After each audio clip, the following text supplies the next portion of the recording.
Alors, sur quel levier faut-il s'appuyer pour pouvoir réaliser ce programme gigantesque? Non, mais nous connaissons les leviers. Il y en a 5.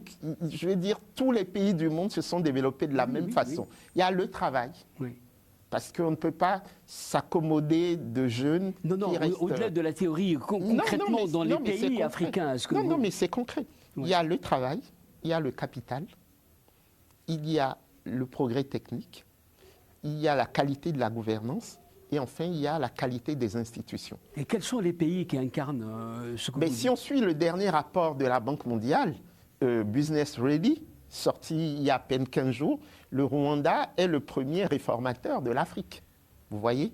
Et le Togo, par exemple, est le 5e réformateur de l'Afrique et le premier réformateur en Afrique de l'Ouest, sur le plan économique.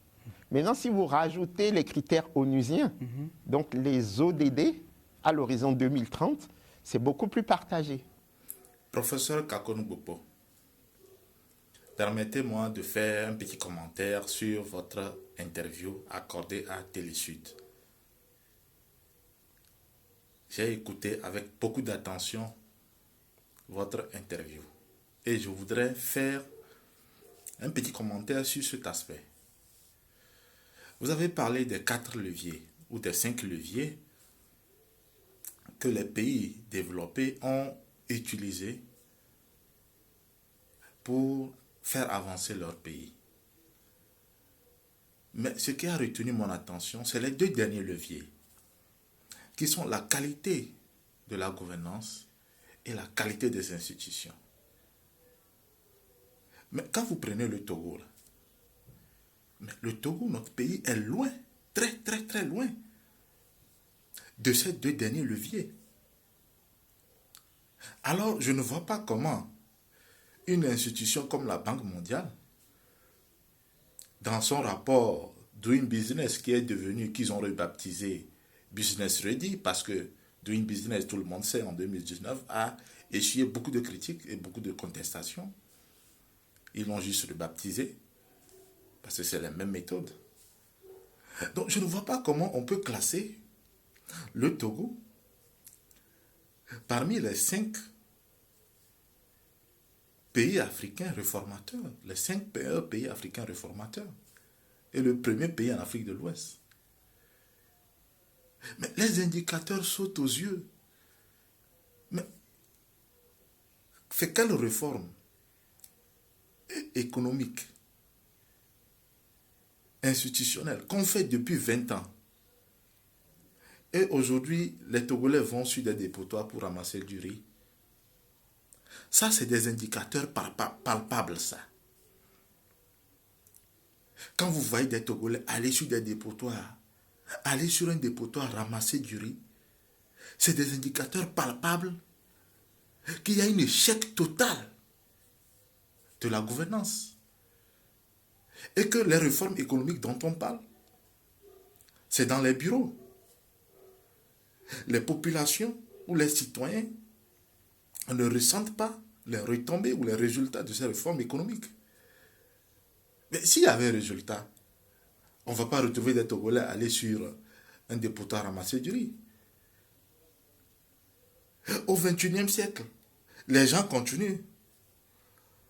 Les populations continuent à ne pas avoir de l'eau potable. Il n'y a pas d'électricité. Aujourd'hui au Togo, il y a des coupures intempestibles. Il y a la crise énergétique. Et comment vous voulez développer un pays et vous parlez de réforme, de classement de la Banque mondiale? Non, soyons sérieux. Vous voyez, nous ne soyons pas toujours dans... Je pense qu'on est toujours en l'air. Vous voyez, on ne prend pas conscience des véritables problèmes que vivent quotidiennement les populations.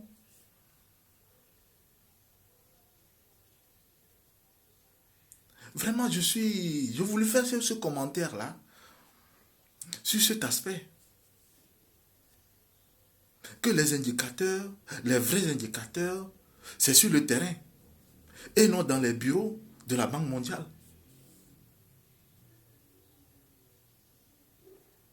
Donc, prendre le Togo comme exemple de pays réformateur qui est en train de structurer son économie, c'est passer à côté de la réalité. Parce qu'il n'y a pas la qualité de la gouvernance, il n'y a pas la qualité des institutions. Et tout le monde le sait, c'est palpable. Vous voyez? Donc voilà ce que j'ai voulu dire par rapport à cet aspect de votre interview. Sinon, vous êtes un professeur, un aîné que j'apprécie beaucoup.